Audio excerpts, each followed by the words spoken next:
শ্রী গুরুদেবের চরণে প্রার্থনা করছি জগৎ কল্যাণের অমর কথা পরিবেশন করুন। অনুষ্ঠান দেখুন প্রতি বুধবার থেকে রবিবার সকাল 6:30 থেকে 7টা পর্যন্ত রূপসী বাংলায় অমর কথা শ্রবণ করুন। अखण्डमण्डलाकारं व्याप्तं येन चराचरं तत्पदं दर्शितं येन तस्मै श्रीगुरवे नमः।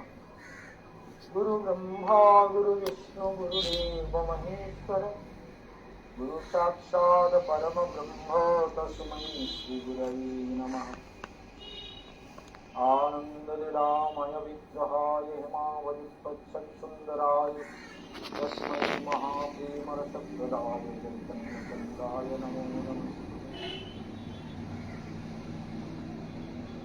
संसारसिन्धुतरुणी हृदयं यदीश्या नाममृतरसे रमते मनस्ते रमाम्बुधौ विहरणे यदि चित्तवृत्ति चैतन्यचन्द्रचरणे कुरुतानुरागम्। सर्वाग्रे परमाराध्य गुरुदेव नित्यलीला प्रविष्ट भक्त हृदय गणदेव गोस्वामी महाराजेর চরণ কমল বন্দনা করে তার আশীর্বাদ প্রার্থনা করি। প্রতিদিন যারা আমার কথা শ্রবণ করছেন সমস্ত ভক্তমণ্ডলী, বিদ্বৎ সমাজ, বৈষ্ণব বৃন্দ, স্নেহময়ী, করুণাময়ী, বাৎসল্যময়ী মাতৃভক্তি সবাইকে জানাই আমার হার্দিক অভিবাদন।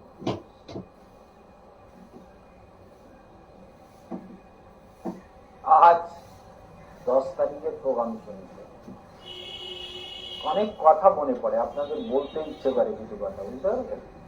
এই কথাগুলো কি বলেন তো?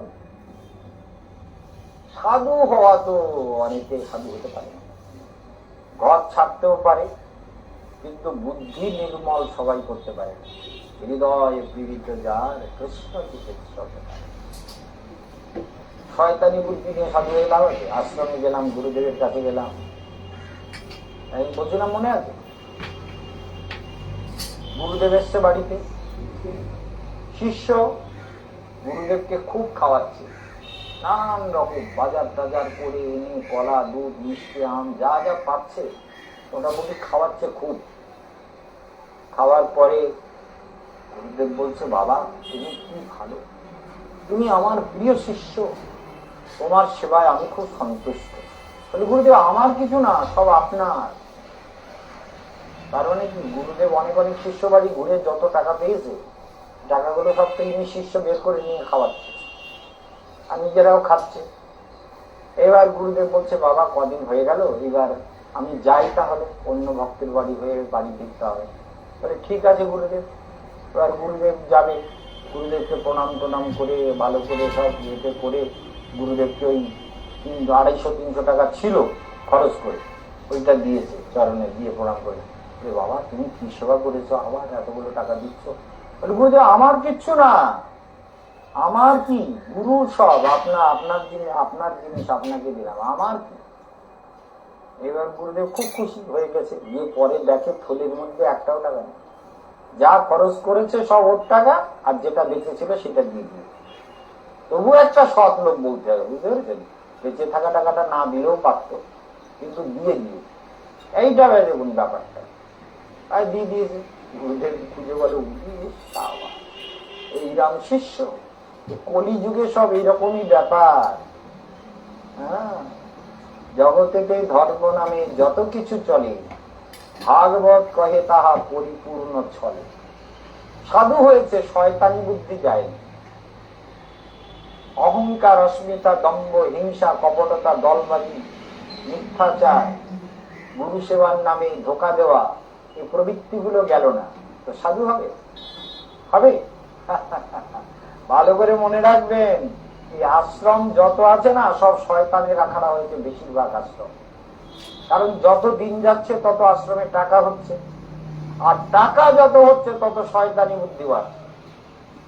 টাকা কিন্তু ভয়ঙ্কর জীব। টাকা ধর্ম, টাকা কর্ম, টাকা ঈশ্বর, টাকা হি টাকায়। টাকার জন্য দুনিয়াতে খুন করছে। মঠের দায়িত্ব আমার হাতে কেন দিল না? গুরুদেবকেই মেরে দিচ্ছে। সিদ্ধ মহাপুরুষকে মেরে দিয়েছে শিষ্য। উড়িয়া বাবা একজন, সবাই জানে, আপনারা হয়তো জানেন না, বৃন্দাবনে একজন মহাবিদ্বান পুরুষ ছিলেন। তিনি দেহ রেখেছেন কিছুকাল আগে। তিনি ভাগবতের সব থেকে বড় বিদ্বান বলে সারা ভারতবর্ষে প্রমাণিত। অখণ্ডানন্দ সরস্বতী ভাগবতের কত রকমের ব্যাখ্যা করেছেন তার ঠিক নেই। অনর্গল ভাগবত দেখার দরকার হতো না, অনর্গল ভাগবত বলে যেতেন তার ভাগবত। তিনি একজন ভাগবতের মহাবিদ্বান। কেশবানন্দ এত বড় বিদ্বান তিনি ছিলেন যে তার সমতুল্য আমি আর কাউকে মনে করি না। সেই অখণ্ডানন্দ সরস্বতীর গুরু ছিলেন উড়িয়া বাবা, সিদ্ধ মহাত্মা ছিলেন, কলাধারী আশ্রম বৃন্দাবনে বিখ্যাত। তার শিষ্য সিদ্ধ উড়িয়া বাবার মুন্ডু কেটে দিল একদম স্টেজের উপর। টাকা এমনই এমনই চিজ হ্যাঁ, বুঝতে পেরেছেন? এই জন্য মনে রাখবেন যে কলিযুগে মঠ মন্দির গুলো শয়তানের আখড়া তৈরি হয়েছে। আমি ইন্দুরগঞ্জে বক্তৃতা দিতে গেছি, আমার বক্তৃতায় বাধা দিল, অবজ্ঞা অপমান করল কতগুলো পাষণ্ড, যাদের কোনো ধর্মজ্ঞান নেই, গুরু জ্ঞান নেই, তপস্যা নেই, উদারতা নেই, শাস্ত্র জ্ঞান নেই, কিচ্ছু নেই। এগুলো একেবারে কলির মহাপাষণ্ড। সেগুলো আমি ঠিক আছে, আমি চাই তোমরা কর। তারা আমার শিষ্য হওয়ার যোগ্য না, তার গুরুই আমার শিষ্য হওয়ার যোগ্য না। তার গুরু আমার সিনিয়র গুরু ভাই, প্রায় 100 বছর বয়স হতে চললো, আমার সিনিয়র, কিন্তু সে আমার রান্না করত। গোপানন্দ মহারাজ এখন তিনি আচার্য। গোপানন্দ মহারাজকে আমি আচার্য হওয়ার যোগ্যতাটুকু তৈরি করে দিয়েছি। ও আমি নীলা পরিয়েছি, কবচ পরিয়েছি, কালসার প্রদোষ কাটিয়েছি, সব করেছি, করে তবে দাঁড় করিয়েছি। তার শিষ্যরা আমাকে বাধা দিচ্ছে। উনি এক গুরু, মহা গুরু না তো মহা ছাগল, সে বসে আছে, কিন্তু বললো না। অথচ জানি যে কেশবানন্দ গুরুদেবের কত প্রিয় ছিল। এই পাষণ্ড কলিযুগের পাষণ্ড যত সাধু হয়েছে, এই জন্য প্রিয়ব্রতকে বলছেন যে সংসার ছেড়ে বনে গেলে কি হবে, গুরু আশ্রমে গেলে কি হবে, হৃদয়ের যদি বাসনা, কামনা, বিদ্বেষ, হিংসা, কপটতা, এই রিপু, কাম, ক্রোধ, লোভ, মদ, মোহ, মাৎসর্যকে জয় করার কোন চেষ্টা নেই, এগুলো তো পাষণ্ড, কোন চেষ্টা নেই। সেই জীবগুলো যদি সাধু হয় তো তার বনে গেলেও তো তার কোনো মুক্তি নেই, হিমালয়ে গেলেও মুক্তি নেই। মনে রাখবেন, সত্য কথাগুলো বলতে কেশবানন্দ মহারাজ পুষ্পা হয় না। বনে গেলেও মুক্তি নেই, আর আশ্রমে গেলেও গুরুর কাছে গিয়ে গুরু নিজেই জ্ঞান জানে না। বলতে গেলে নিজের খুব কষ্ট হয়। গোপানন্দ মহারাজকে আমি বললাম, আপনি মন্ত্রটা ঠিক মতো বলুন তো, আর একটা মন্ত্রের ব্যাখ্যা বলুন। নিজেই জানে না, শিষ্যকে কি বলবে? যার জন্য গুরু মহারাজ বলতেন যে ব্রজের কথা কেশবানন্দ মহারাজ বলবে। কত মহারাজ ছিল গুরুদেবের শিষ্য, কিন্তু আমাকে দিয়ে ব্রজের কথা বলাতে। এই যে সব কলিযুগের এই সব পাষণ্ড জীবগুলো, যাদের জ্ঞান কাণ্ড কিচ্ছু নেই, আত্মবিদ্যা নেই, তপস্যা নেই, সংযম নেই, যারা এইরূপ ধরনের তাদের কি কোনোদিন মঙ্গল হবে মনে করেন? গুরুর আশ্রমে গিয়ে শুধু দলবাজি, গ্রুপবাজি, আরো অনেক রকম, সব কথা বললে ঠিক মানে অশোভনীয় হয়।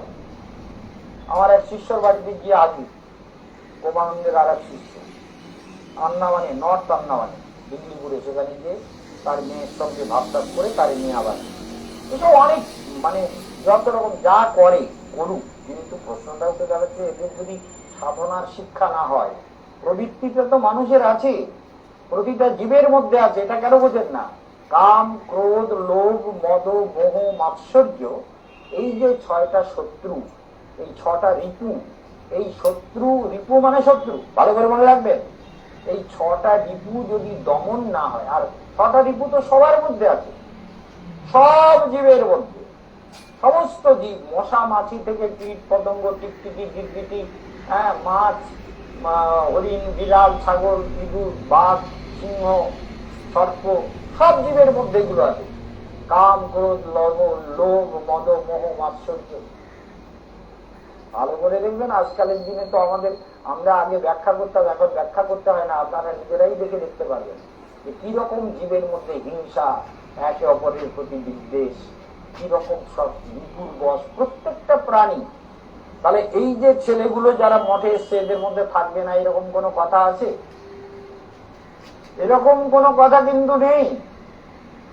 তাহলে বলে এদের মধ্যে আছে, কিন্তু এরা যদি প্রপার ওয়েতে চলে তাহলে ধীরে ধীরে কমে যাবে।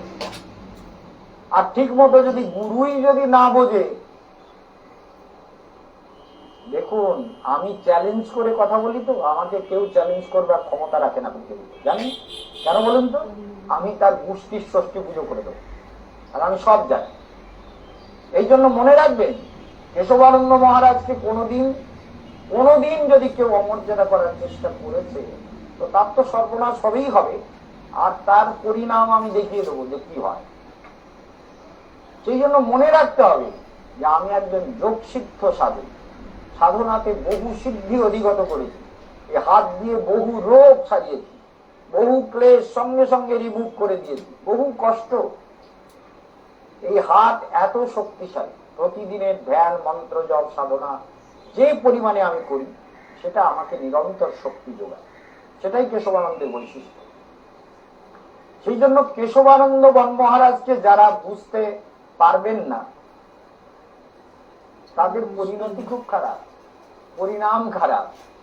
সেই জন্য গুরুর আশ্রমে গেলেন, আশ্রমে গিয়ে যদি তাকে গুরু ঠিক মতো গাইড না দিতে পারে, গুরুরই যদি জ্ঞান না থাকে, গুরু যদি সাধনা করে সাধনার সত্যটা যদি গুরুর রিয়ালাইজেশনে না আসে, গুরুর যদি নিজের অনুভব সাধনা না হয় স্পিরিচুয়াল লাইফে, he have no realisation anything তার স্পিরিচুয়াল লাইফ, যদি তার জীবনে নিজের রিয়ালাইজেশন না আসে তো শিষ্যকে কি বলবে? শোনা কথা বলবে, না পড়া কথা বলবে, না আর কিছু বলবে, ফক্করবাজি কথা বলবে। এসব এদের কোনো ভ্যালু নেই দুনিয়াতে, এরা মূল্যহীন। সাধু বেশ ধরেছে কিন্তু সাধনা করে না। সাধনহীন জীবন সর্বতভাবে সমাজের জন্য দুর্ভাগ্য আর সমাজের জন্য ভয়ঙ্কর, ভয়াবহ। অনেক মনে রাখবেন, এই জন্য মঠ মন্দির গুলো সব গন্ডগোলের আখড়া তৈরি হয়েছে। ভালো করে কোনো একটা মঠে চলে যান যেখানে ধ্যান হয় না, যেখানে ধ্যান শিক্ষা হয় না, সেখানে গিয়ে ঢুকে কিছুদিন থাকুন, 2-3 মাস থাকুন, দেখতে পাবেন শয়তানির কত রকমের খেলা চলছে। খেলাগুলো বুঝতেই পারবে। যারা ধ্যান করে না, যারা গভীর ভাবে নিজের আত্ম অনুশীলন করে না, আত্মদর্শন করে না, তপস্যা করে না, সেই সব যে কোনো আশ্রমে গিয়ে দেখে দেখুন গন্ডগোলের চরম অবস্থা। এই জন্য সাধু হওয়া এত সোজা, প্র্যাকটিক্যাল লাইফ যদি না থাকে তাহলে প্রাণ আছে যার সেহেতু প্রচার। কেশবানন্দ বলতে পারে তোমার মঙ্গলের কথা, কারণ কেশবানন্দের মধ্যে প্রাণ আছে, তার তপস্যার শক্তি আছে, তার সাধনার শক্তি আছে। সেজন্য সে যদি বলে এইটা ঠিক তাহলে সেটাই ঠিক, ভগবান এসে বললেও ঠিক হবে না। কেশবানন্দ বলছে that is right, there is no doubt at all. মনে রাখবেন, স্পিরিচুয়াল লাইফটা প্র্যাকটিক্যালিটি। আচিনতি যশাস্ত্রার্থম আচারে স্থাপয়ত্ববি স্বয়ং আচরতে যস্মাদ আচার্য স্তেন কীর্তিতা। তিনি আচার্য, যিনি আচরণ করে শাস্ত্রের কথা জগৎকে শিক্ষা দান করেন। সেই জন্য মনে রাখবেন যে আপনারা আপনাদের জীবন পথকে সুন্দর করবেন প্রকৃত সাধুর চরণ আশ্রয় করে। যেখানে সেখানে গিয়ে দীক্ষা নিয়ে নিলেন, গুরুর কোনো সাধন চেতনা নেই, গুরুর কোনো উপলব্ধি নেই, গুরু নিজে জানে না কিভাবে সাধনা করতে হয়, তাহলে কি আপনাকে শেখাবে? বুঝেছেন তো? আরে সব কাজের এক্সপার্ট দরকার তো। তা আপনি গুরু বললেন, যাকে গুরু করলেন তিনিও আপনার মতো। একটা গ্রামীণ ভাষা আছে, চৈতে গুরুর মইতে চেলা নরক মেহ ঠেললাম ঠেল্লা। এইরকম গুরু চেলা যদি হয়, নরকে কে আগে যাবে সেই ধাক্কা ধাক্কি হচ্ছে নরকে ঢোকাচ্ছে, পরিণাম খারাপ। ভালো করে মনে রাখবে। সেই জন্য যারা ধ্যান করে না, মন্ত্র জপ করে না, তাদের ভেতরটা সুন্দর হয় না। জন্মের তপস্যার শক্তিতে থাকলে তবে অসৎ সঙ্গের মধ্যে থেকেও নিজেকে ঠিক রাখার ক্ষমতা রাখে। এই জন্য ব্রহ্মা প্রিয়ব্রতকে বলছেন যে দেখো, সংসার ছেড়ে বনে গেলে কি হবে? যদি তপস্যা না থাকে, যদি প্রারব্ধ না থাকে, যদি গুরু কৃপা না থাকে, যদি সৎসঙ্গের বল না থাকে, সাধু সঙ্গ না করে, তাহলে পাহাড়ে গেলে কি হবে? না বনে গেলে হবে? না জঙ্গলে গেলে বসে থাকলে হবে? হবে না তো। তাহলে কি করতে হবে? বলে অবশ্য রূপে একটাই করণীয়, সেটা কেশবানন্দ মহারাজ বলেন। সেটা কি বলে? বলে সাধনাটা করো আর ভালো লোকের সঙ্গ করো, যে তোমার নিশ্চিত মঙ্গল চাইবেন। সাধুর মধ্যে স্বার্থ চেতনা থাকলে সাধু হয় না। যেমন কেশবানন্দ, সে কিন্তু আপনার কাছে কোনো স্বার্থ চেতনার জন্য কাজ করে না। যত রোগ সারিয়ে দিচ্ছি, রোগটা সারিয়ে দিলাম, বললাম ঠিক আছে ছেড়ে দিলাম, তুমি নিয়ম করে চলো, প্রাণায়াম করো, ধ্যান করো, আসর টাসর করো, প্রাণায়াম করো, ভালো থাকবে। কিন্তু টাকা, বলে টাকা তোমার যা ইচ্ছে লাগে ঠাকুরের কাছে দক্ষিণা দাও। ওই যে বৃন্দাবন থেকে এখন আমাদের গোপাল আর রাধারানী, গোপালও এসেছেন, রাধারানী এসেছেন, সুন্দর মূর্তি রাধারানী আর গোপাল, ওদের কাছে যা পারো দক্ষিণা দাও। তো সেদিন আমাদের একটা শিষ্যর মেয়ে কণা, সে 200 টাকা দিল, কেউ 100 টাকা দিল, কেউ 50 টাকা দিল, যা দিল। আমি বলি না টাকাটা, কারণ রোগ সারানোটা ভগবানের আশীর্বাদে আমার হাতে যদি তিনি পাওয়ার দিয়ে থাকেন মানবের কল্যাণে, সেটা আমি লাগাবো। সেই জন্য সাধু পরের মঙ্গল, পরহিতায়ত, পরহিতার্থে ইদম জীবদম শরীরম, এই শরীরটা পরহিতার্থে লাগিয়ে দেওয়া উচিত, সেটা আমি লাগানোর চেষ্টা করি। তাহলে মনে রাখবেন। আর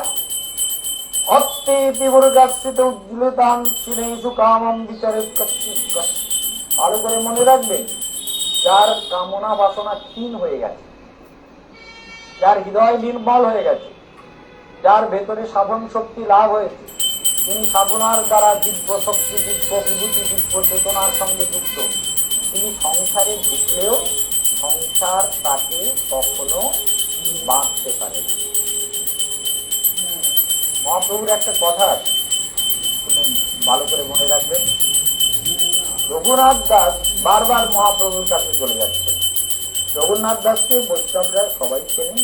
বৃন্দাবনের রাধাকুণ্ডের আর শ্যামকুণ্ডের যে সঙ্গম স্থল, তার পাশেই রাধাকুণ্ডের মুখটা, একদম রাধাকুণ্ডের পাড়েই রঘুনাথ দাসের ভজন কুটির এবং সমাধি মন্দির। যেখানেই ভজন করতেন সেখানেই তাকে সমাধি দেওয়া হয়েছে, সেটাই তার ভজন কুটির, সেটাই সেখানে সবসময় হরিনাম হয়। আর ও পাশে হচ্ছে গোপীনাথ মন্দির। গোপীনাথ মন্দির, ওখানে জাহ্নবা মাতার ঘাট আছে। জাহ্নবা মাতা স্নান করতেন প্রতিদিন যখন তিনি বৃন্দাবনে ছিলেন। এই জাহ্নবা মাতার ঘাট এখানে বিদ্যমান। এই জাহ্নবা মাতার ঘাট ভালো করে শুনবেন।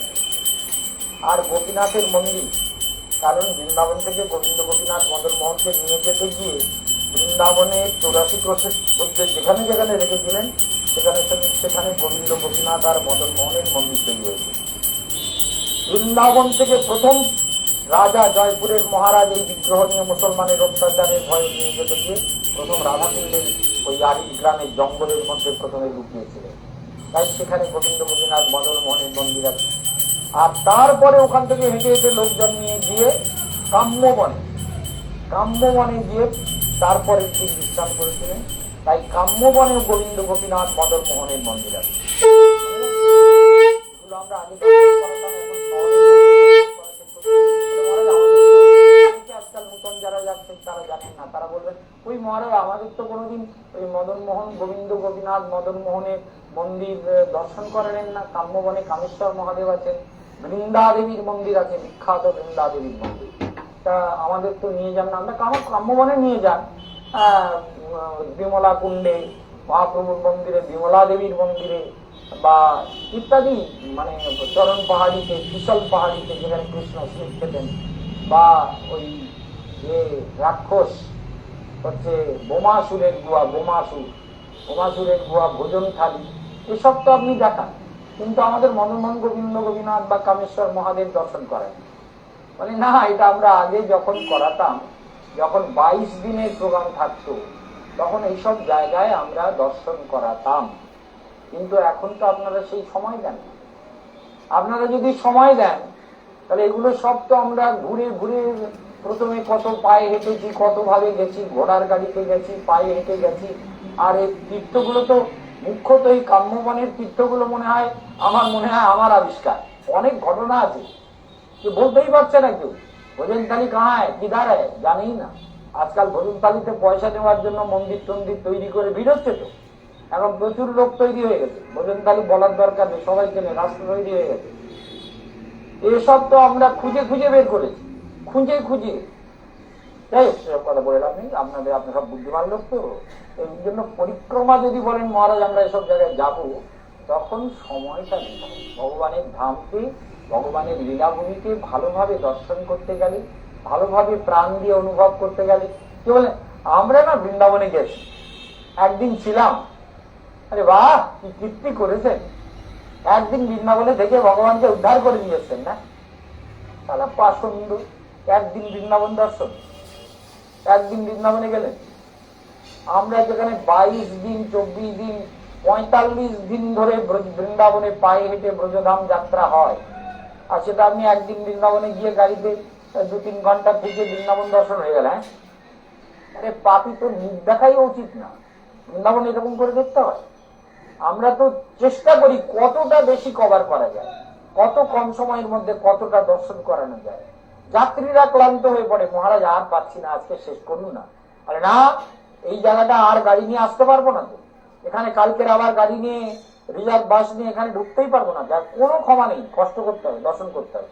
কেউ বাসেতে বলে আমি আর নামবো না মহারাজ, এখানে নামবো না। আরে নামুন না নামুন, গাড়িটা ওখানে নিয়ে যাচ্ছি, ওইখান থেকে দর্শন করবেন। এ হচ্ছে কেশবানন্দ। কেন বলুন তো, বৃন্দাবনের প্রতিটা ধূলিকণাকে আমি ভালোবাসি।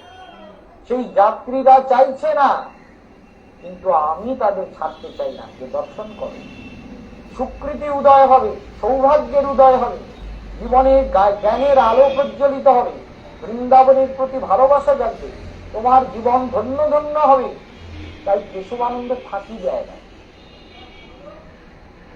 যতটা সম্ভব বৃন্দাবন পরিক্রমার যতটা বেশি করে দর্শন করানো যায়, দিন রাত তার প্ল্যান আমার মাথায় মধ্যে করে, কোন জায়গায় জল খাওয়ালে সুবিধা হবে, ভোরবেলা কটায় গাড়ি ছাড়লে সুবিধা হবে, কোন জায়গায় যেতে কোন টাইমে সুবিধা হবে, কোন দিনে কোন জায়গায় ঢোকা যাবে। যদি কোকিলা বনে শনিবারে ঢুকি, তাহলে লোক হারাবেই হারাবে। তাহলে আমাকে প্ল্যান করতে হয় যে কোকিলা বনে যেন শনিবারে না যায়। শনিবারে 2 বার গেছি, 2 বারই লোক হারিয়ে, এখন আর যাই না। কোকিলা বনে লক্ষ লক্ষ লোক আসে শনিবারের দিন। ওখানে শনিদেব কৃষ্ণকে দর্শন করবার জন্য বসেছিলেন তপস্যা করে। কেন, শনি ঠাকুরের মন্দির আছে, শনি ঠাকুর সব ইচ্ছা পূরণ করে। তেল ঢাললে ওখানে সবাই খেতে দেয়, সর্ষে তেলে লুচি পুরি টুরি মিষ্টি টিষ্টি করে সব লোককে খেতে দেয়, নিজেরা খায় না। সর্ষে তেল নিজে শনিবারে খাবেন না, শনিবারে খেতে দিন, শনিবার বন্ধ রাখবেন। শনিবারে শনি ঠাকুরের মাথায় ঢালবেন, ঘোড়ার নালে দেবেন, নিজের ছায়া রেখে ওটা ফেলে দেবেন, দোষ কেটে যাবে।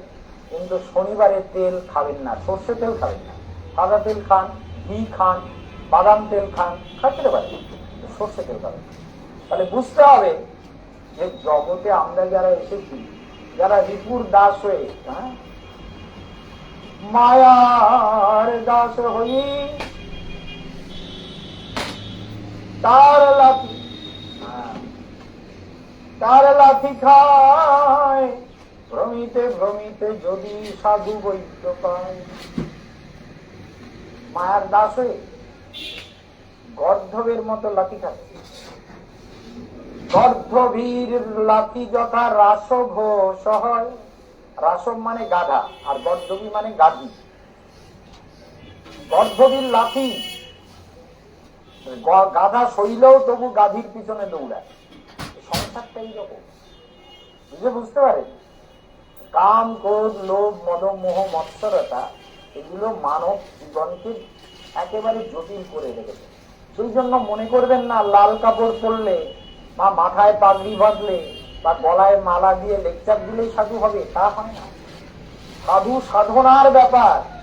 যে সাধনাটাই জানে না কি সাধনা করলে জীবনকে সুন্দর করা যায়, হৃদয়কে সুন্দর করা যায়, বুদ্ধিকে সুন্দর করা যায়, চেতনাকে সুন্দর করা যায়, সে কিসের সাথে? লাল কাপড় পরে মনে থাকলেই হলো? আমার সঙ্গে তো কতগুলো গিয়েছিল বৃন্দাবনে, সব কটা হয়তো পোকার পার হয়ে গেছে। সব কটাই মরে গেছে প্রায়। যে কটার সঙ্গে যে মরে গিয়েছিলাম সে মরেছে। যে ছেলেগুলো গিয়েছিল তার মধ্যে একটা ছেলে বেঁচে আছে কিনা তার হদিশ নেই। তার নাম কি জানো, দীপঙ্কর না কি ছিল, গুরুদেব নাম দিয়েছিলেন দলিত কৃষ্ণ, দলিত কৃষ্ণ দাস। এখন সে আবার গিয়ে ওই বিরাজমণি বা মানে গোসাবার অপর পারে বিরাজমণিতে আমাদের এক গুরু ভাইয়ের মেয়ের পাল্লায় পড়ে প্রেমে পড়ে তারে বিয়ে করে সেখানে ঘর সংসার বসিয়েছিল শুনেছি। তারপরে আর তার সঙ্গে দেখা হয় না। তার একটা ছেলে হয়েছিল, ছেলেটাকেও দেখেছি, তার নাম স্বরূপ স্বরূপ কৃষ্ণ বলে নাম রেখেছিল। যাই হোক, কিন্তু তারপরে আর তার সঙ্গে মঠেরও কোনো খবর নেই, কারোর সঙ্গে যোগাযোগ নেই, মঠ মন্দিরে আসে না, বউ ছেলে পুলে নিয়ে সংসারে নিতে হবে। ওটাই যদি বেঁচে থাকে দেখে গেলে, আর গুলো সব মরে গেছে। অজিত বলে একটা ছেলে গিয়েছিল, সে মরে গেছে, নিমাই ছেলেটা মরে গেছে, এসব সব মরে গেছে। আমার সঙ্গে যারা গিয়েছিল, বা মহানানন্দ মহারাজ মরে গেছে, সব গেছে। এই জন্য সাধু হতে গেলে তপস্যা দরকার, সাধনা দরকার। যদি সাধনা না করেন তাহলে জীবনটা পুরো বেকার হয়ে যাবে। মনে থাকবে কথাটা। এই জন্য সংসার ছাড়লেন কিন্তু সাধু হতে পারলেন। সাধু হওয়া যায় কিন্তু সরল হওয়া যায় না। ধ্যান না করলে ভেতরের কপট বুদ্ধি যাবে না, অন্ধকার যাবে না, শয়তানি বোধগুলো যাবে না। সাধুকে যে সহজ জীবন যাপন করে, উত্তমা সহজ অবস্থা, উত্তম সাধু যে সে জীবনের সব পরিস্থিতিতে সহজ জীবন যাপন করে। উত্তমা সহজ অবস্থা, মধ্যমা ধ্যান ও ধারণা। এই সহজ অবস্থা যিনি যাপন করেন তিনি উত্তম সাধু। সেই জন্য মনে রাখবেন, কেশবানন্দ মহারাজ আপনাদেরকে নিরন্তর বলছেন যে আপনারা জীবনে যত সাধনা করবেন তত ধীরে ধীরে জীবনের ক্রম বিকাশ হবে। আর এবছরের পরিক্রমায় আপনাদের বিশেষ করে জানিয়ে দিলাম, যদি আপনারা বলেন যে আমাদেরকে রামলালাকে অযোধ্যায় দর্শন করিয়ে নিয়ে চলুন, তাহলে 24 তারিখে অক্টোবরে যাওয়ার কথা, সেখানে 22 তারিখে ঠিক করবো। সেই জন্য আপনারা এপ্রিলের মধ্যে সমস্ত বুকিং শেষ করবেন। 22 তারিখে রিটার্ন যাত্রা শুরু হবে। তাহলে দুদিন অযোধ্যার থেকে আমরা যাব হরিদ্বার, হরিদ্বার থেকে গঙ্গোত্রীতে নীলকণ্ঠ মহাদেব, যেখানে স্বর্গ থেকে গঙ্গা পড়ছে, আকাশ গঙ্গা। সেই আকাশ গঙ্গার জলে স্নান করে নীলকণ্ঠের দর্শন করলে জীবন মুক্ত হয়ে যায়। তবে ভাব শুদ্ধ হওয়া দরকার। মানে ওখানে গিয়ে সারা জীবন ওই জলের তলায় দাঁড়িয়ে দাঁড়িয়ে মরে গেলেও মুক্তি হবে না, যদি ভাব শুদ্ধ না হয়, ধ্যান শুদ্ধ না হয়, চেতনা শুদ্ধ না হয়, হৃদয় শুদ্ধ না হয়। সেই জন্য মনে রাখবেন, শয়তানি বুদ্ধিগুলো ত্যাগ করবেন, আর শয়তান সাধুগুলোকে ত্যাগ করবেন, যারা তপস্যা জানে না, সাধনা জানে না, মঠ মন্দিরে গেছে কিন্তু নিজের জীবনকে সুন্দর করেন, এমন যেসব ধূর্ত লোক, তাদের কাছে দীক্ষা নিলেও আপনার মুক্তি হবে। এটা মনে রাখবেন। এই জন্য সাধনা যিনি করেন, যিনি বলতে পারেন আপনার মঙ্গলের পথ কি, প্রকৃত রাস্তা যিনি দেখাতে পারেন, তিনি সাধু। আর তার উপদেশ মতো চললে, তার উপদেশ মন্ত্রে পিশাচি পলায়, কৃষ্ণ ভক্তি পায় তবে কৃষ্ণ নিকট যায়। বাগবাজারে 240 নম্বর বাস স্ট্যান্ড। আপনারা যে কোনো ভাবে বাগবাজারে চলে আসলেই আমাকে পেয়ে যাবেন। অমর কথার পোস্টার, পতাকা, ব্যানার একটু এদিকে ওদিকে তাকালে দেখতে পাবেন। 240 বাস স্ট্যান্ডের চারিদিকে অমর কথার পতাকা লাগানো আছে, ব্যানার লাগানো আছে, গেটে ব্যানার লাগানো আছে, সব পেয়ে যাবেন। সবাই ভালো থাকুন। অমর কথা রোজ শুনুন, প্রতিদিন শুনুন। আজকে বুধবারের প্রোগ্রাম শুনলেন, কালকে আবার 6:30টায় এখানে বিস্তার। ওম শান্তি।